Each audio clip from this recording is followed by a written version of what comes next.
Hello, everyone. Good afternoon. Thank you all for being here, so numerous, both you who are here and also to the colleagues who are following us in streaming today. This is not just an internal event, but also an external event because there's a LinkedIn streaming going on as well. We wanted to address not only our internal community, but also to the outside. First of all, I would like to introduce to you my two companions. Well, my name is Erika Mandraffino, Director of External Communication and ENI, Marwa Elhakim, Head of Diversity and Inclusion at ENI, and Rosy Russo, who is going to be the main character of this day, and she is the founder of Parole Ostili and the Manifesto for Non-Hostile Communication. This is not the first time we have organized a hybrid event here at ENI, namely a mixed between a virtual event and a face-to-face event. But this is the first time, however, that we have chosen to speak about language. Why did we make this choice? Today, we are living in an extremely complex world. We have important challenges and we are living a period of transformation here within the company. Energy transition is extremely important and we're very committed on this front. But also at the social level, we are living a particularly complicated period, a period that was defined by many as a period of permanent crisis where values evolve. And in such a period, language becomes increasingly important. It's not just a formality, but it becomes substance. Digital helps us. It's an essential tool in order to be able to communicate increasingly effectively and also at the individual level. On the one hand, it offers us great opportunities, but on the other hand, it also created some contradictions. As we know, each of us today, through their social media channels, may decide to communicate, to talk, to express themselves on any topic. But often, the possibility to do so, being protected by a screen or by a smartphone, makes us think that we are not in a real place. It doesn't make us give the images of the words we used the right weight. One of today's goals is to think and to highlight how also virtual spaces are actually places we live in as well, and they have to be lived like real life.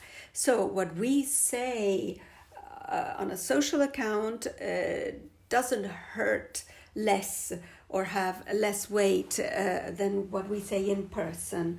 And we believe that this is extremely important because we want to contribute to create an inclusive culture also in a virtual world.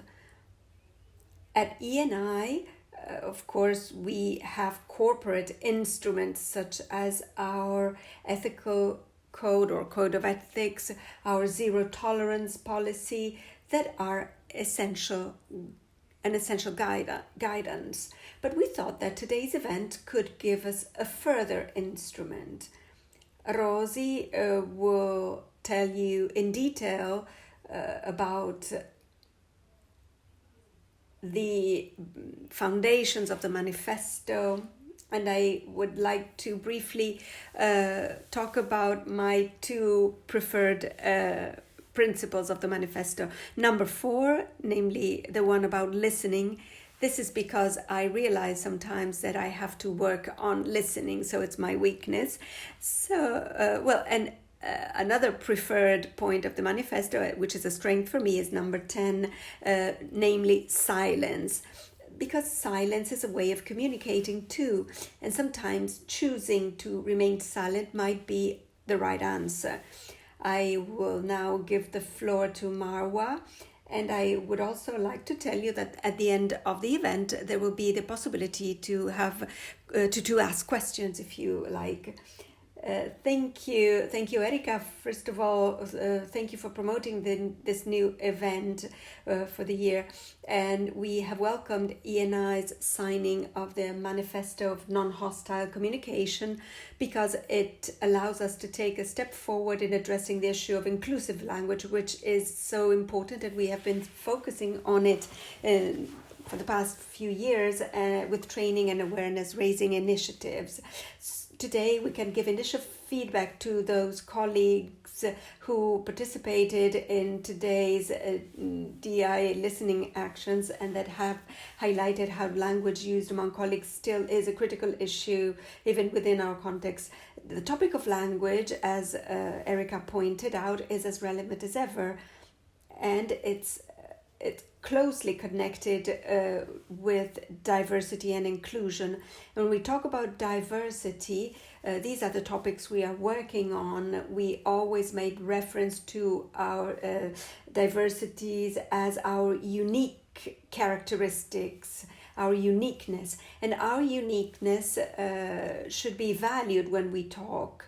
And sometimes our words, instead of being a bridge, like point 5 of the manifesto says, sometimes it highlights our differences and it creates distance between us. The words that are part of our language are so important and so strong that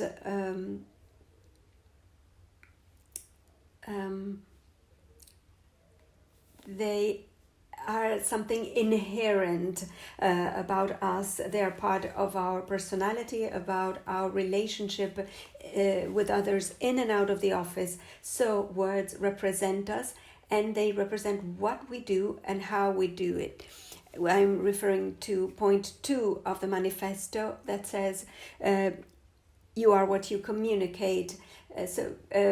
Because language is so much a part of us and our personality, sometimes we take it for granted and we give no consideration to the words we use and how they can hurt others.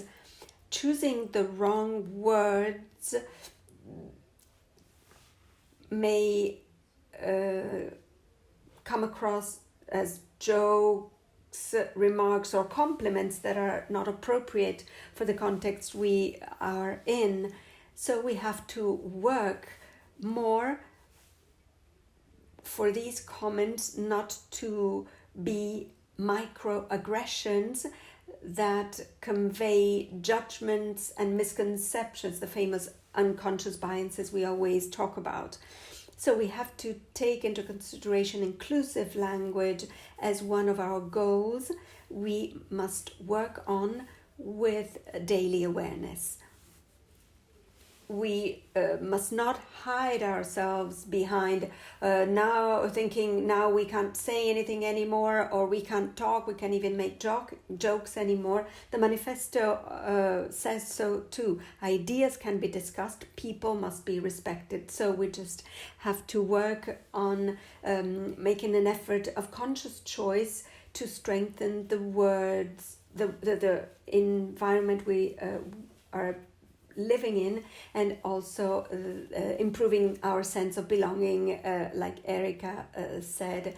I now choose silence and I give the floor to Rosy, and I wish you a great rest of the day. Well, good morning, good afternoon everyone. Thank you for this invitation. It was not to be taken for granted. You signed our manifesto, but starting this event and also starting with Parole Ostili to tackle the issue of inclusive communication, we feel honored. So thank you for that. Well, I'm a very practical person. I'll try to say a lot of things in this half hour and 40 minutes time. So I will be rushing, but there will be time for questions at the end, and I will be helped by slides. I hope I can sit still because I'm a little fidgety. Okay, let's start. The Manifesto of Inclusion of Parole Ostili. Let's start from who I am. I come from the creativity world. You can see this from the slide. I'm the owner of a communication agency. I always tell that I am a mother of four because it has a lot to do with everything that has to do with the web and the project for Parole Ostili. And I'm the mom of this manifesto. I like to say I'm a mom, or say that I set the table when I involved a few friends from the web and outside the web. And all together, I would like to highlight this. These 10 principles are not just the result of just a few people, but hundreds of people who gave their contribution. We gave life to this manifesto. I just helped summarizing it. So, 10 very simple principles. You can see them. Virtual is real. You are what you communicate. Words shape the way you think. And silence says something too. I'm really affectionate to this point 10. Simplicity was sought for because in this historical time where there is functional illiteracy, people out of 3 don't understand what we say, or doesn't understand a newspaper article from beginning to end. We needed a lot of simplicity, but it's not just for content, and we'll see it here. This manifesto has been translated in many languages, so we greet the people who are following us and that are not Italian. And in this case, we show the manifesto in English, but I think there are 35 or 36 languages in which it has been translated already. So the Manifesto of Inclusion, perhaps, rather than the Manifesto of Inclusion of Parole Ostili, I would like to redefine this time together like, we can no longer say anything anymore. Well, let's be frank. We are used to saying good afternoon, everyone. You know that in Italian there is an overextended masculine. So, buongiorno a tutti includes women, men, and those who don't recognize themselves as being men or women. So, we should struggle to pronounce also the feminine word tutti and tutte.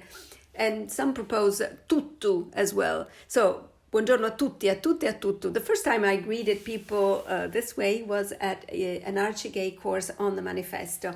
Or we called ourselves into question with reference to the asterisks or schwa. You know that symbol on the right side, the schwa. And we should say in Italian, benvenut a tut, which is a bit tiring. Or if we think about it, the fairy tale of Snow White and the 7 dwarves is difficult to tell because dwarves the word dwarves cannot be used so much anymore, and there was contention about that non-consensual kiss to the prince is a real problem. It's true, it is true. So there are bills to contrast discrimination, parliamentary discussions on feminine nouns, corporate regulation sanctioning inappropriate behavior, school memos on gender topics, and suspended matches for chants that were racist. We cannot say anything anymore. In Italy we have other problems, such a fuss. I was just joking. We should understand what this all means, because sometimes it is a provocation. There is a part of the Manifesto for Non-Hostile and Inclusive Communication that was done together with a lot of entities that deal with inclusions, and we asked them, can you give us feedback according to your experiences principle? And they gave us feedback, and this manifesto was created. But let's start from these phrases. All come back to where they felt love, in a village, in a cemetery. Everybody goes back where they felt love. Sooner, later, as young people, as old people, laughing, crying, fearful, but everybody goes back where they felt love, in a memory, in a thought, in an embrace, in a hug, in a dream. This is a first topic, where our heart is, where we feel well, and where we feel loved. But I'll leave you with that, and let's move forward on in the topic of inclusion. We all know what inclusion is, but I like this definition that means belonging to something, a group of people or an institution, but especially feeling welcome. And I also like even more, I think, but this is in a different viewpoint, Andrea Notanicola, my friend, defined as inclusive leaders those who are capable of inclusion. We are capable of inclusions when we know how to recognize, welcome, and bring out the sense and the value of others and the variety of people. So what it means to be welcome, and so the inclusion from this viewpoint, but we can be also promoters of inclusion and favor all those. Drusilla Foer, an Italian comedian, says something very important. We talk about uniqueness earlier. Hatred is tiring. Those who don't understand, respect, or listen to the uniqueness of others is an unlucky person, because they do not allow themselves the freedom to be inspired by other people's thinking. And it's a prison that I don't wish to anyone. Let's start from the assumptions of Parole Ostili.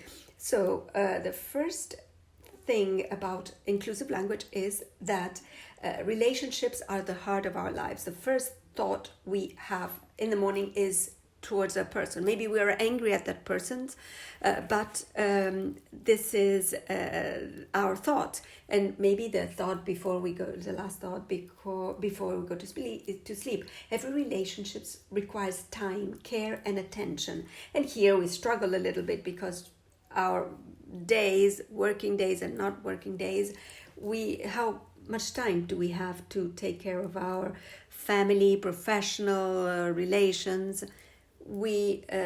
How little time can we devote to the choice of words? Number two, words are important. We call ourselves parole ostili, which in Italian means both words of style and hostile words, so it's a play on words. Words are important. We are the words that we choose to use. People define us for the words they use with them. Never mind, I'll ask someone else. You're not up to scratch. You don't understand. Don't think. You don't have to say something all the time. That was said at a company level. We're no longer in the 90s. You don't have the instruments. Be quiet. I can say this in front of you. We are busy. Did you receive the email? Winks. And we are going. Other ways of leaving someone behind. Or when people come back from the honeymoon, they say, it was better when you weren't there. For this function, we avoid mums. Did you decide to have a family? When you have children, you will understand that without having them, you're not complete. Well, I'm showing this too because we did this with kids. The question was, what words hurt you during a sports activity? And a kid said, the parents that said, you disappointed me. Teacher who laughed in my face when I was crying, and a coach that said, you cannot be my pupil, you suck at a tennis match. Words are important. Every one of us has some word that stayed with them.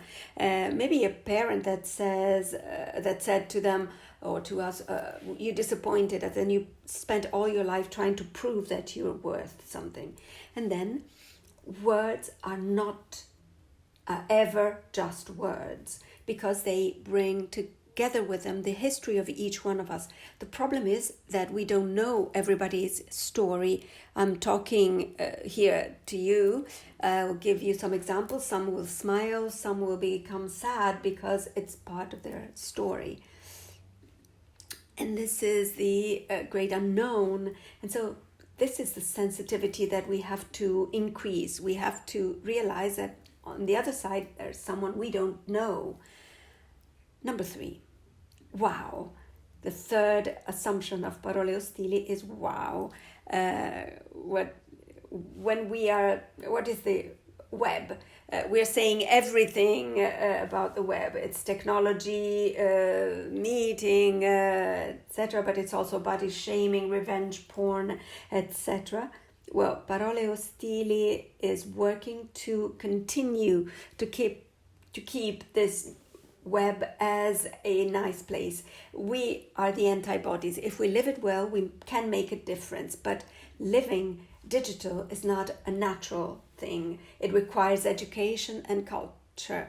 It's true for the younger person. I see my children, they have the intuition that I will never have. I'm a big boomer, but they do not have that balance, that critical sense to understand things. And in general, we adults have a critical sense and the understanding in general, but we don't understand anything else. And then assumption number 4 that introduces the topic of inclusion. So I would like to ask the technicians to show this video, so it's a good way of introducing this topic. And now a video is being shown and it will not be translated.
No matter how you feel inside, you're not.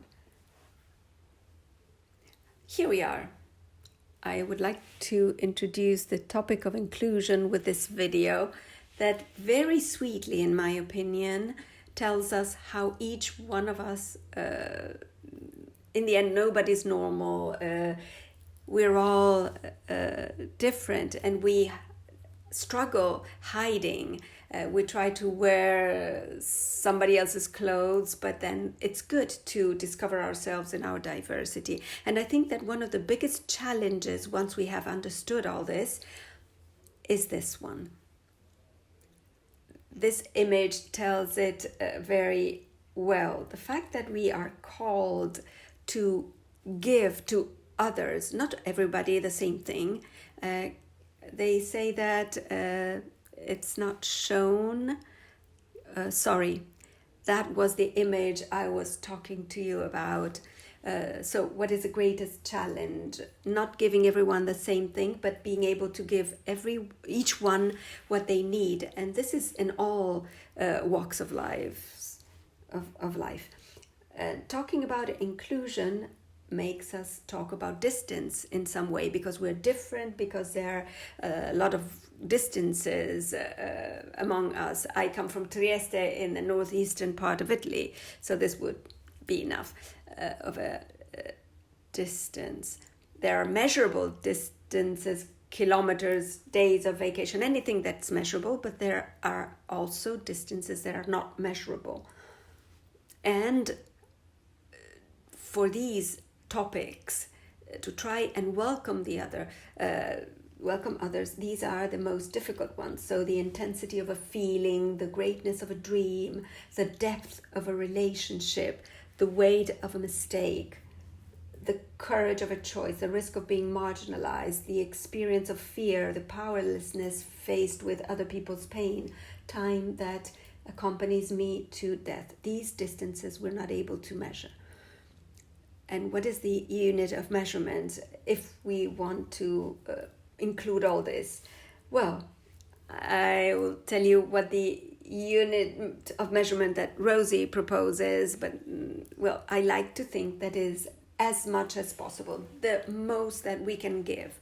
And it's very subjective if you think about it, because we're different and because there are different contexts. And this, as much as possible, what words, images, and gestures does it need? Well, here too, there's no answer. I'm giving you a very personal answer because this is a cake that Leo, my child number 4, baked for me 4 months ago to apologize. He's 14 years old. He cooks better than I do, especially cakes. Well, this cake was his way of apologizing to me. And you see the cookies cut in half and placed vertically, so very aesthetic. Care. We were talking about care earlier, and this is what makes a difference in life, that as much as possible is closely connected to care, the attention that we can give, the care that we can give to the other.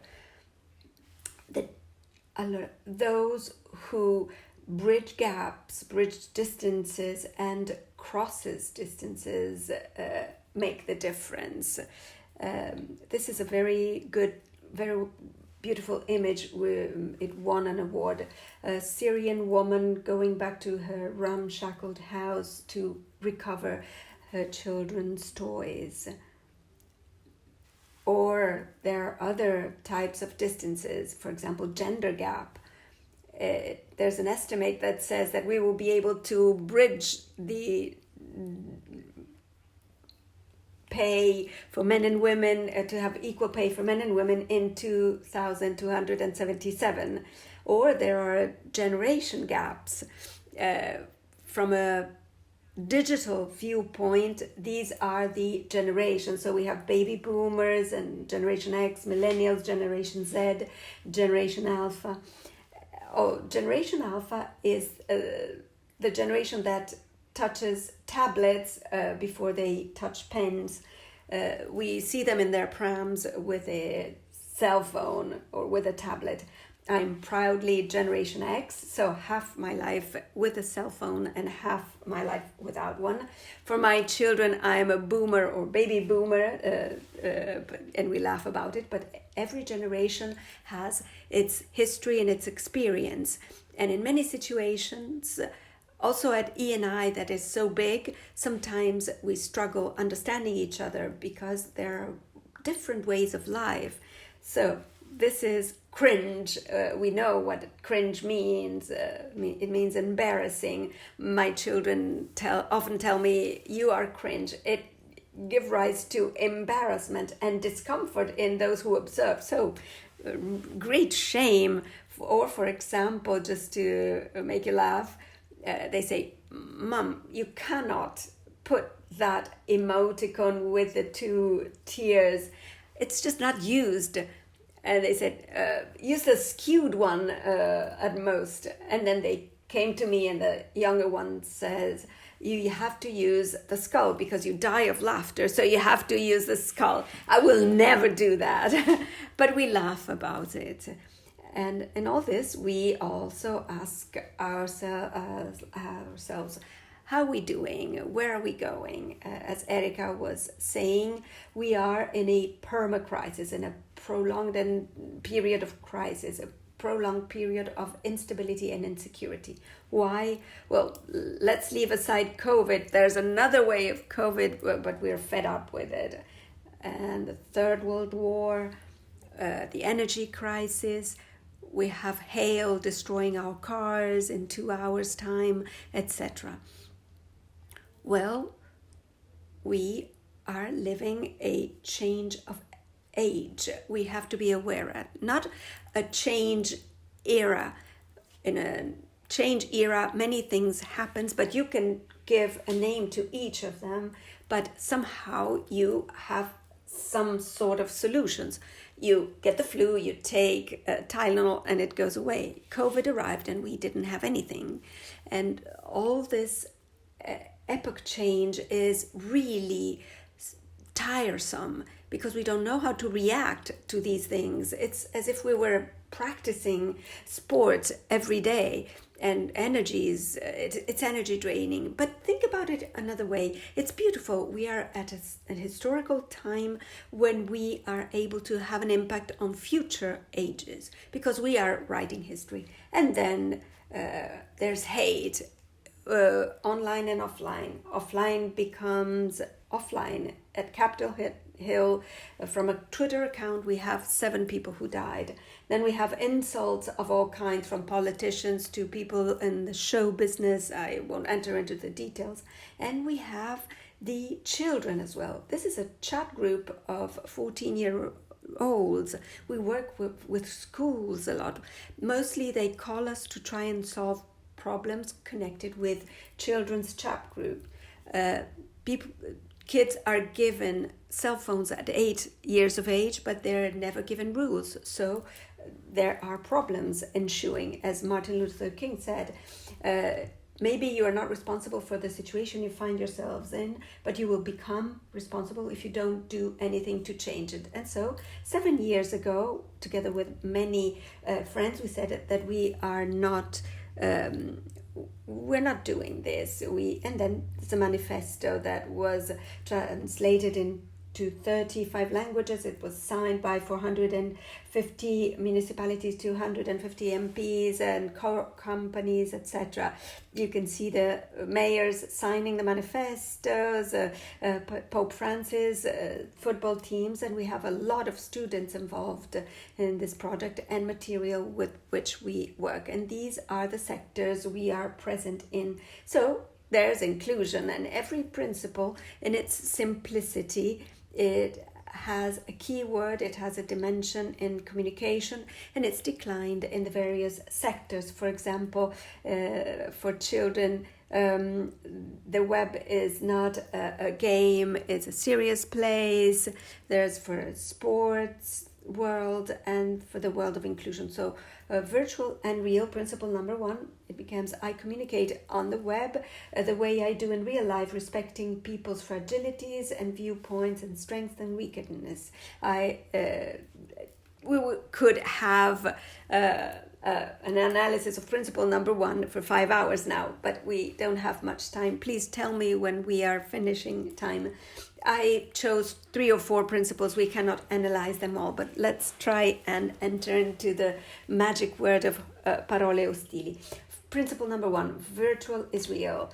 We have 5.5 billion people using smartphones, but look at the hours, 6.5 hours a day using the internet. What do we use? A lot of things.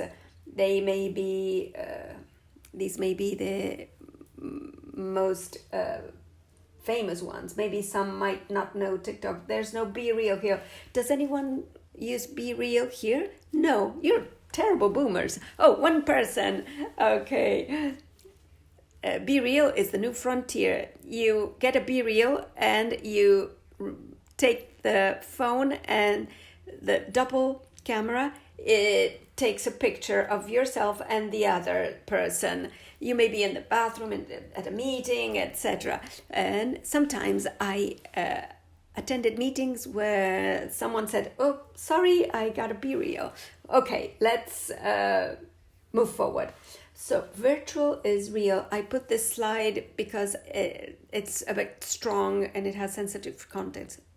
Virtual is real is this one. We are living this live third world war. It's without intermediation for the first time, told by those who are living it to those who are living in other parts of the world. But this doesn't leave us indifferent. Apparently it does. We still swipe, we scroll, but all this somehow has a mark on us.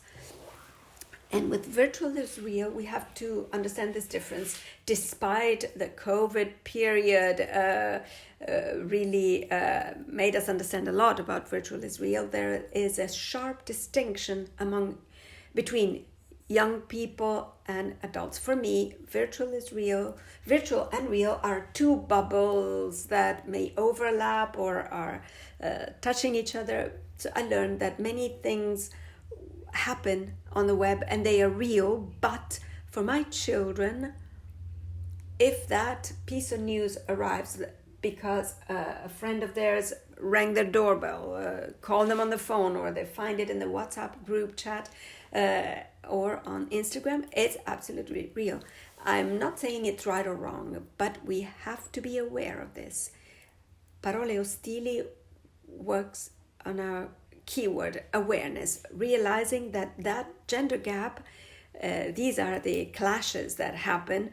This gap is given by the fact that there are different perceptions. Well, now, virtual is real is also this. It's a fact that it may happen, of course, in this company, it doesn't happen. But you may get emails of this kind. Someone says 30 minutes to review documents and definition of tomorrow's tasks, and you have the invitation to the meeting. This is a real email. So there is someone who is abusing these modes of communications. If you were in a hallway and met your colleague and said, we need a half an hour to review those documents, you wouldn't tell them this way. You would say, oh, hi, how are you? We can meet for half an hour. There's something that is a little urgent to discuss. Principle number 1 reminds us that social networks are not just an instrument. They were born as an instrument. They are no longer just that. They are a culture to live in. And this is a big step we have to take. This doesn't mean that we must be in it. Someone may say, I chose to exit the social networks a month ago and I don't have no intention of coming back to them. Okay, but we have to be aware of what is happening. What's happening is that due to the lives that we lead, there's a world inside and a world outside. An inside world and an outside world. And when I say a culture to live in, I go back to the culture from Latin colere, cultivate, so knowledge, opinions, habits, behaviors that characterize a group. We are called to cultivate all this. That's the beautiful part of the network, of the web. Relationships, welcoming, including, having a relationship with someone, and it's possible to do it on the web as well. And then there's principle number 4. Tell me how many minutes I have. Well, nobody is always right, not even myself. I listen with honesty and open-mindedness. I build relationships based on patient listening, understanding, and empathy. And I know that different opinions broaden my horizons, and from exchange, a sense of community is born. Empathy is a topic that we all know. We might have already tackled it, but it's a key topic in everyone's lives. What is empathy? Is feeling emotions with others. Okay, but empathy needs, well, we had some issues with the numbers and the bullet points, but we need 4 passages, namely the ability to see things from another person's viewpoint. So the ability to sit next to that person and say, how are they looking at the situation? I like this passage.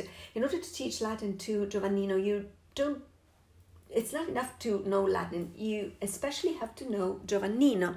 And this makes us ask ourselves, who is this person I have in front of me? Is it just a colleague, or is it a person that has their stories, their struggles, etc.? Number 2, don't judge. We judge so easily, including myself. You say, I understand you, but you were really a fool to do that. How did you think about doing that? So for better or worse, the majority of people don't listen with the intention of understanding, but rather they listen with the intention of answering. When we listen to someone, we already have a ready-made answer. And then number 3, recognizing the other person's emotion. This is a survey made by SWG, the emotions that are mostly felt in the last 12 months. Look at the most lively feelings: anger, disgust, sadness, and fear.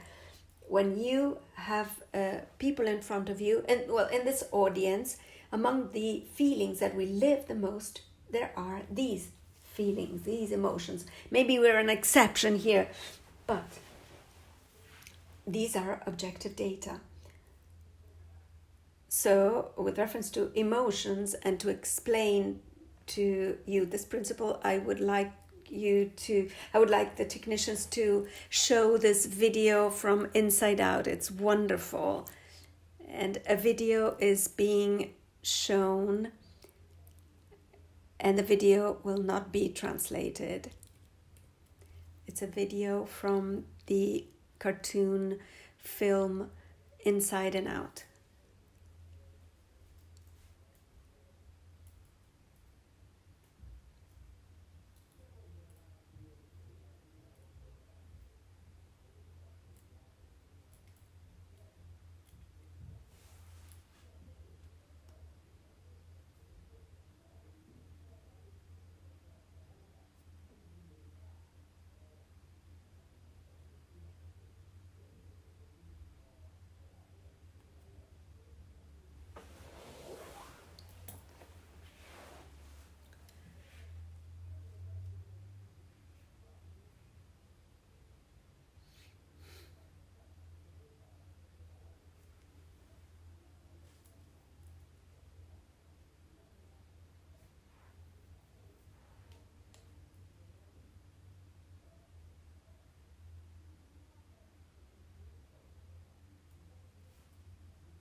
I won't add anything. I think the video clip was very clear in terms of understanding emotions.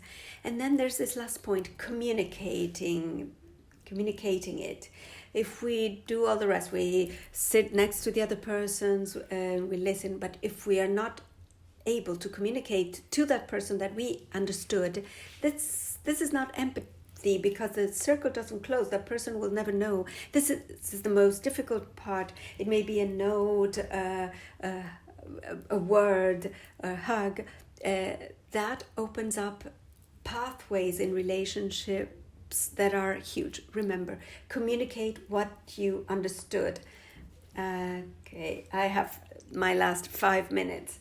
Let's analyze very quickly 2 principles. Principle number 6 and number 9. Principle number 6 says words have consequence. I am aware that what I say or write can have consequences, small or serious. I know that words can heal or hurt, support or crush. I speak in such a way as to understand all identities, conditions, belongings, orientations, and cultures.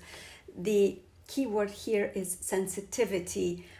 And this is a very quick passage, but sometimes we're not aware that word, that joke is the basis of a pyramid that we know full well tragically, also with reference to cultures that are heavy, such as the rape culture.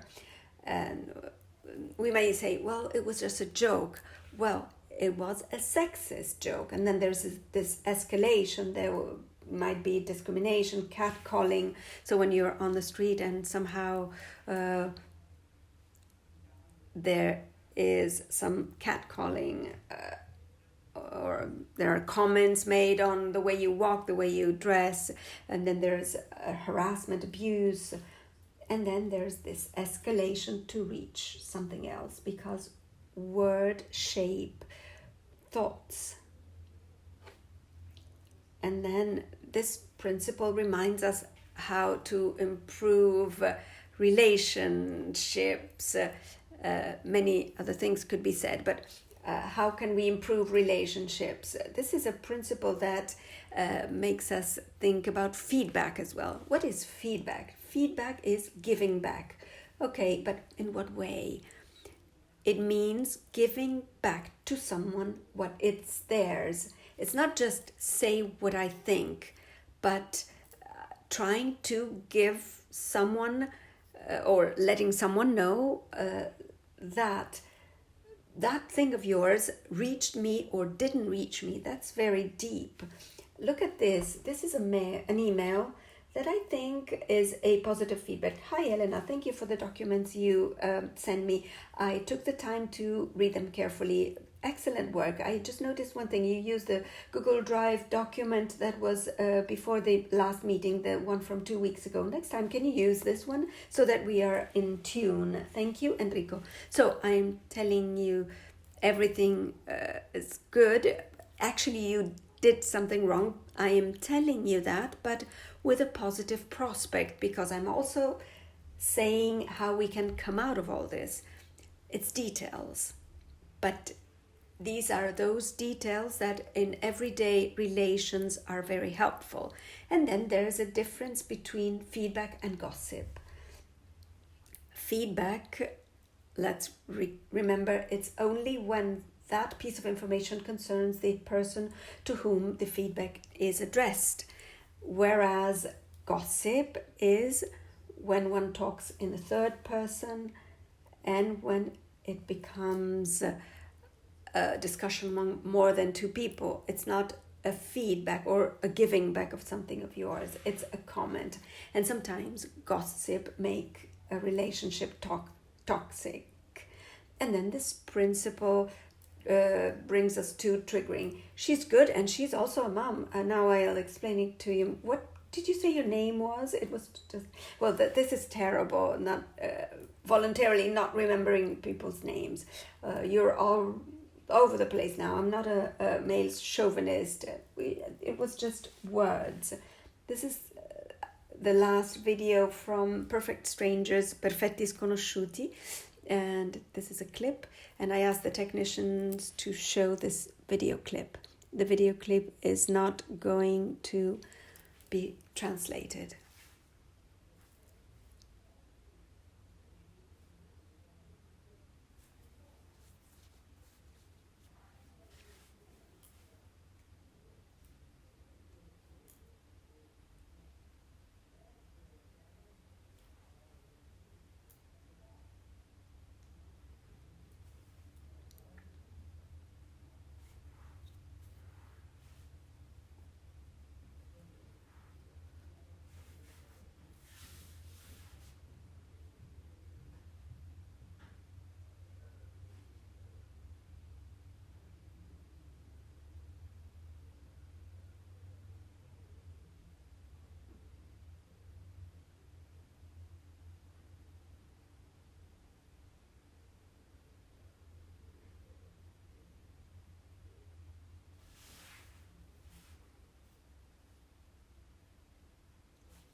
Thank you for the video. Thank you to the technicians. I won't add much more, but I think we understood. It's a situation between two people, but it can be applied to every situation in our lives. That step, that may be a step backwards, but you are ahead of the other person because you choose not to say certain things. So principle number 10, where you can choose silence because you choose the words not to say, so you diffuse.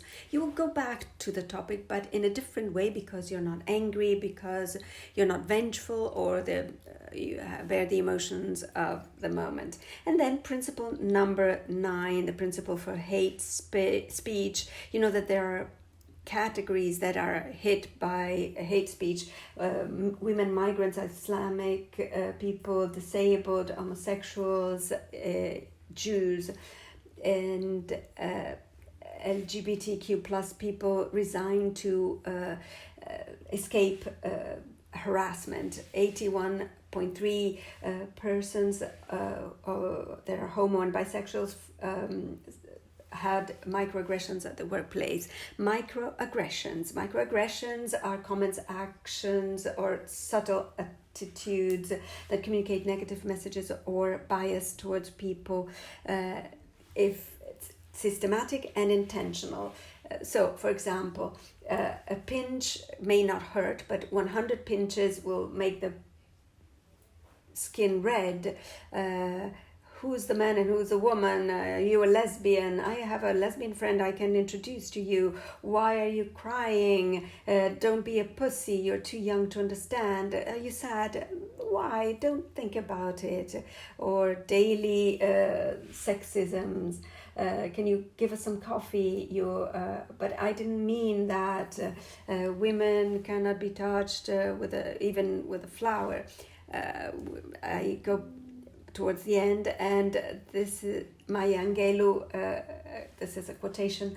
Maya Angelou says, "I learned that people will forget what you said. That people will forget what you did, but they will never forget how you made them feel." So I would like to conclude this short journey through the manifesto and the various topics connected with inclusions. I didn't talk much about corporate things. I talked to you as people, because I strongly believe that change starts from every one of us. Where there's awareness, change might come at any walk of life, and so even at the workplace. Thank you. Thank you very much. Thank you, Rosy. You really gave us very important food for thought. I took some home with me, and I became emotional at a certain point. Thank you very much. Are there any questions now from the audience? Doesn't seem so. It was a super comprehensive presentation. Well, maybe comments, of course.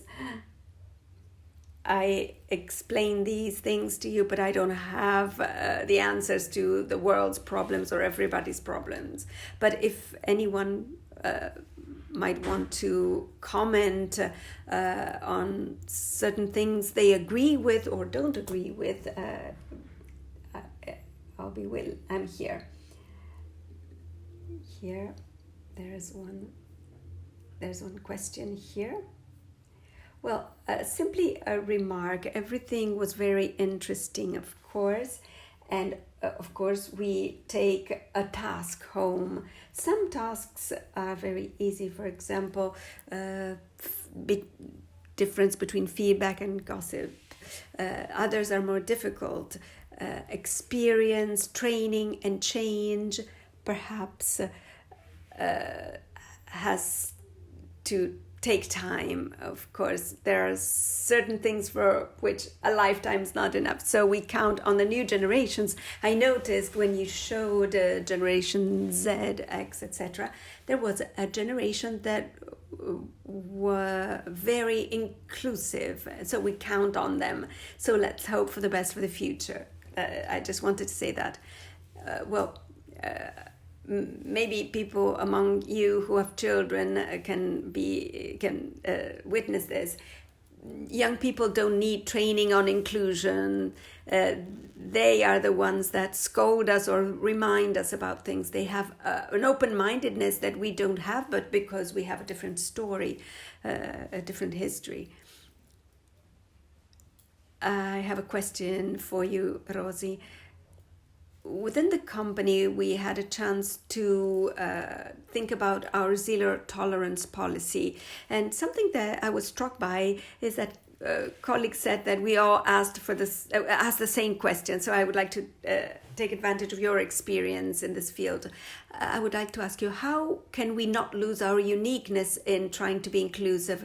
For example, I am from the region of Campania in southern Italy, and in my culture we are used to labeling people to joke, but always being respectful. But it is within our culture and our way of being. We gave ourselves an answer, but you meet many more people. What's your idea, meeting so many people in so many different companies? How can we remain unique, respecting others? Well, I would say that we must remain unique. We have to go through a pathway to remain unique. It's a pity to lose uniqueness. And this is done through a lot of dialogue. If people close to you or within the company, if they know you and you know that this is your feature, your characteristic, knowing you, they will not become angry or will not be hurt. But all this requires knowledge, dialogue. So finding a way for everybody to tell who we are. Of course, at E&I, there's so many of us. How can we do that? Well, bridging gaps, shortening distances, and not being afraid of judgment. So saying that you are from southern Italy, I am from southern Italy as well, and I'm proud to be, but in certain environments or with certain people, there is a certain bias against southern Italian people. If people know us for who we are, biases are eliminated. So finding a way to get to know each other. And this is what I promote in companies when we do the team building work.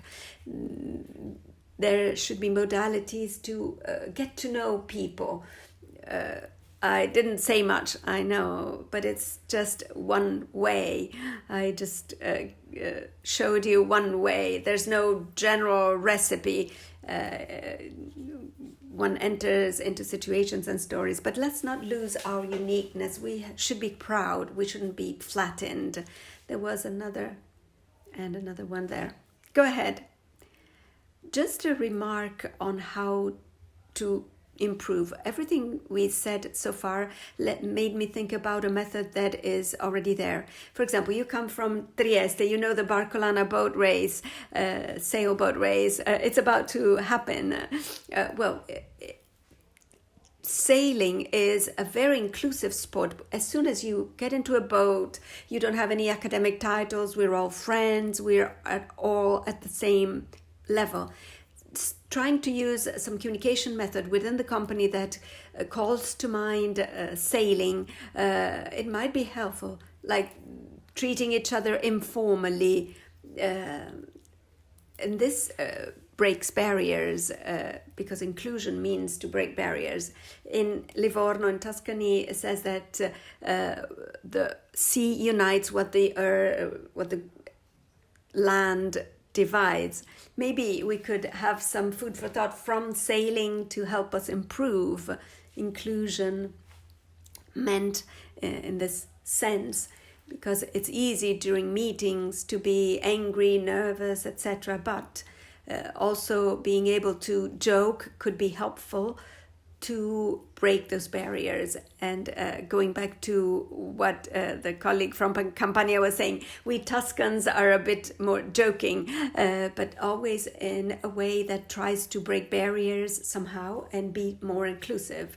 Well, first of all, everyone should go to Trieste. for the Barcolana sailboat race.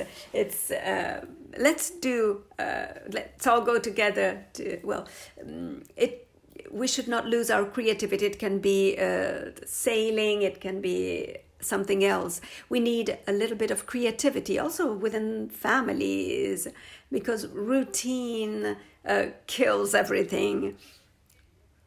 Also, within a situation such as this one, there's a need to be creative through sports or through commitment in certain activity together, maybe a volunteer work or something else. But discovering ourselves outside our daily work. I would like to take this opportunity. Something you said at the end of your talk, Rosy. You said, I didn't talk about corporate things. I talked to each one of you. Well, because in the end, we are the company. It's all of us, each and every one of us. So taking responsibility, each one of us, of how we interface with the other is a starting point. When I spoke at the beginning, I said, sometimes I know that I need to listen more, because sometimes I listen to prepare my answer, but I don't always have the energy to listen, really.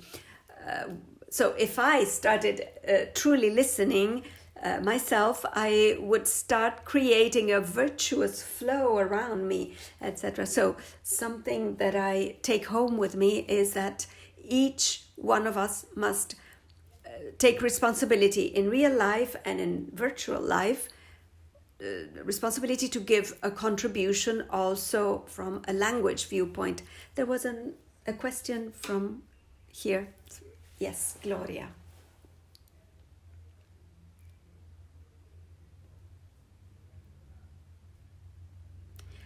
I just wanted to remain outside the corporate world, but it might be useful.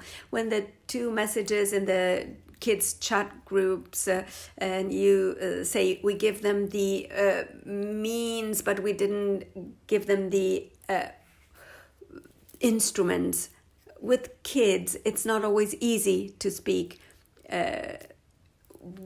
When we are angry or strongly emotional, insult is not the right way to relate with others. Have you ever experienced or studied some different access keys to convey a message that some modalities of relations create a block? Are you asking me? I'm asking you what is the right modality, what the right modality is to tell children that to explain that insult is not the right way. I think, first of all, with example, Erika said, I would have answered you the same thing Rosy says. If a child has a violent parent or a shouting parent or a scolding parent, everything will be normal. If a parent remains calm, that's disarming for children as well. I tell you that even when they grow up, if I learned something from my children's adolescence, is to remain calm. If you remain calm, you disarm men, because at that age they are polemic or contentious about everything, and you have to remain like a wall, but a calm wall, because if you get angry, because you do get angry because they do everything to you, at that point, if you are angry, you show your fragility to them. Tranquility, calmness, doesn't mean to let things go. It means clearly answering and letting them know that things are not right that way, but with calmness, with calm. And this is true for adults as well. When one gets angry in fights, it's like diffusing the one who's in front of a thing. There's a question. There was this word inclusion. I will try and be very brief. Belonging to someone and feeling welcome. That's very right. Then there was a definition of inclusive leaders. we're able to be inclusive, when we are able to recognize, welcome, and bring out the sense of value of others and the truthfulness in thoughts. And then we thought about listening, and these are very important things.